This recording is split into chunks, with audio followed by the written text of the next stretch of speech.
तो इस जीत में एनडीए के पीछे की सबसे महत्वपूर्ण भूमिका क्या रही, यह हमने आपको इस रिपोर्ट के जरिए समझाया। लेकिन महागठबंधन में कांग्रेस ऐसी पार्टी बनकर उभरी जिसने दहाई का अंक भी पार नहीं किया। तो अब ऐसे में सियासत की सरजमी पर सवाल ये उठ रहे हैं कि आरजेडी के खराब प्रदर्शन के पीछे भी क्या कांग्रेस का हाथ है।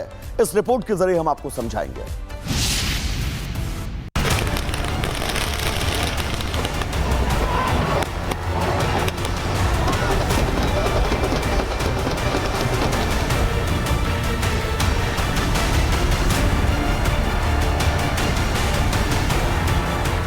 बिहार विधानसभा चुनाव में कांग्रेस का प्रदर्शन बेहद खराब रहा।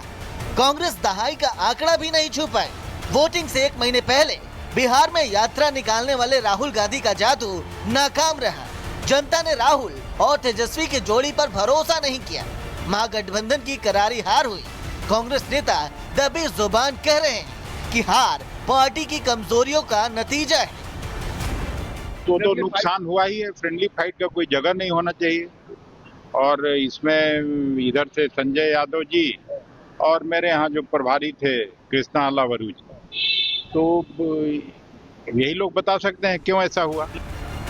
राहुल और तेजस्वी ने वोटर अधिकार यात्रा में महागठबंधन को एक दिखाने की पूरी कोशिश की, लेकिन दोनों दलों में अंदरूनी संघर्ष चल रहा था। सीट बंटवारे और सीएम फेस को लेकर कांग्रेस तेजस्वी को सीएम फेस बनाने पर राजी नहीं थी, लेकिन तेजस्वी यादव झुके नहीं। कांग्रेस को हार नजर आने लग गई। इसी वजह से आखिर में कांग्रेस को सरेंडर करना पड़ा और तेजस्वी को सीएम फेस बनाने पर तैयार हो गई। लेकिन तब तक जनता के बीच ये मैसेज चला गया था कि आरजेडी और कांग्रेस में मनमुटाव है और इसका असर चुनाव के नतीजे में दिख रहा है। आरजेडी और कांग्रेस के बीच फूट चुनाव से पहले ही साफ नजर आ रही थी। नामांकन वापस लेने के आखिरी दिन तक महागठबंधन में सीट पर खींचतान चलती रही। सीट बंटवारे पर आरजेडी और कांग्रेस दोनों अड़ी रही। आखिर तक ये साफ न हो सका कि कौन सी पार्टी कितनी सीट पर लड़ेगी। आरजेडी ने 146, कांग्रेस से 59, वीआईपी से 13, सीपीआई एमएल ने 20, सीपीआई 7, सीपीएम 4 और आईआईपी 2 सीटों पर चुनाव लड़ी। 241 सीटों पर महागठबंधन के 250 उम्मीदवार ने चुनाव लड़ा। पूर्वी चंपारण की सुगौली और रोहतक की मोहनिया सीट पर महागठबंधन ने निर्दलीयों को समर्थन दिया। महागठबंधन की कुल 9 सीटों पर आमने सामने उम्मीदवार उतारे, जिसमें से अधिकतर सीटों पर एनडीए की जीत हुई।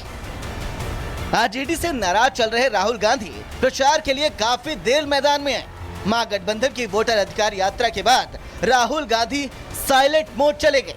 यहाँ तक कि सीएम फेस की घोषणा के पोस्टर से भी राहुल गायब नजर आए। इस चुनाव में कांग्रेस के मुद्दे बेअसर रहे। राहुल गांधी ने 10 दिन में 15 रैलियां की और 86 विधानसभा सीटों को कवर किया। राहुल का मेन फोकस वोट चोरी का मुद्दा रहा। राहुल ने इसी मुद्दे पर वोटर अधिकार यात्रा की। चुनाव से पहले हाइड्रोजन बम फोड़ने का दावा किया, लेकिन जनता पर कोई असर नहीं दिखा। इस मुद्दे पर भीड़ तो जुटी, लेकिन वोट नहीं मिला।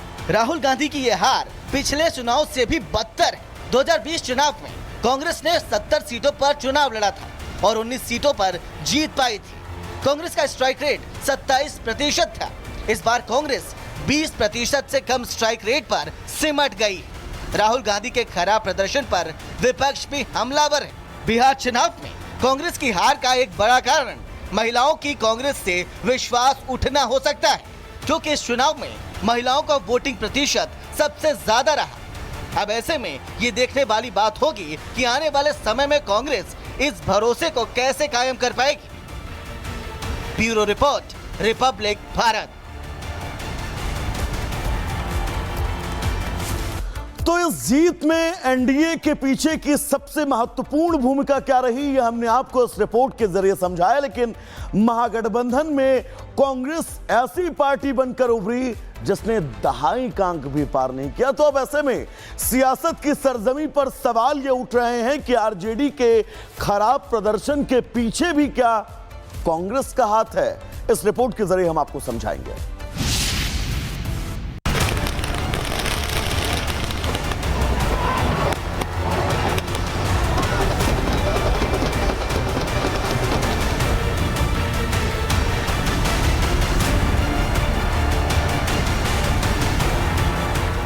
बिहार विधानसभा चुनाव में कांग्रेस का प्रदर्शन बेहद खराब रहा। कांग्रेस दहाई का आंकड़ा भी नहीं छू पाई।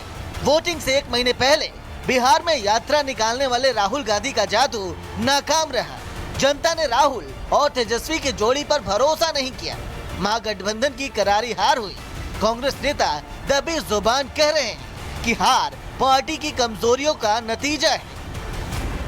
तो नुकसान हुआ ही है। फ्रेंडली फाइट का कोई जगह नहीं होना चाहिए। और इसमें इधर से संजय यादव जी और मेरे यहाँ जो प्रभारी थे कृष्णा अलावरू जी, तो यही लोग बता सकते हैं क्यों ऐसा हुआ। राहुल और तेजस्वी ने वोटर अधिकार यात्रा में महागठबंधन को एक दिखाने की पूरी कोशिश की, लेकिन दोनों दलों में अंदरूनी संघर्ष चल रहा था। सीट बंटवारे और सीएम फेस को लेकर कांग्रेस तेजस्वी को सीएम फेस बनाने पर राजी नहीं थी, लेकिन तेजस्वी यादव झुके नहीं। कांग्रेस को हार नजर आने लग गई। इसी वजह से आखिर में कांग्रेस को सरेंडर करना पड़ा और तेजस्वी को सीएम फेस बनाने पर तैयार हो गई। लेकिन तब तक जनता के बीच ये मैसेज चला गया था कि आरजेडी और कांग्रेस में मनमुटाव है और इसका असर चुनाव के नतीजे में दिख रहा है। आरजेडी और कांग्रेस के बीच फूट चुनाव से पहले ही साफ नजर आ रही थी। नामांकन वापस लेने के आखिरी दिन तक महागठबंधन में सीट पर खींचतान चलती रही। सीट बंटवारे पर आरजेडी और कांग्रेस दोनों अड़ी रही।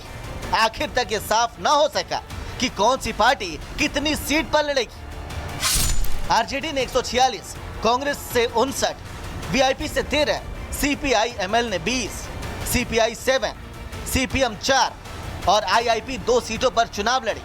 241 सीटों पर महागठबंधन के 250 उम्मीदवार ने चुनाव लड़ा। पूर्वी चंपारण की सुगौली और रोहतक की मोहनिया सीट पर महागठबंधन ने निर्दलीयों को समर्थन दिया।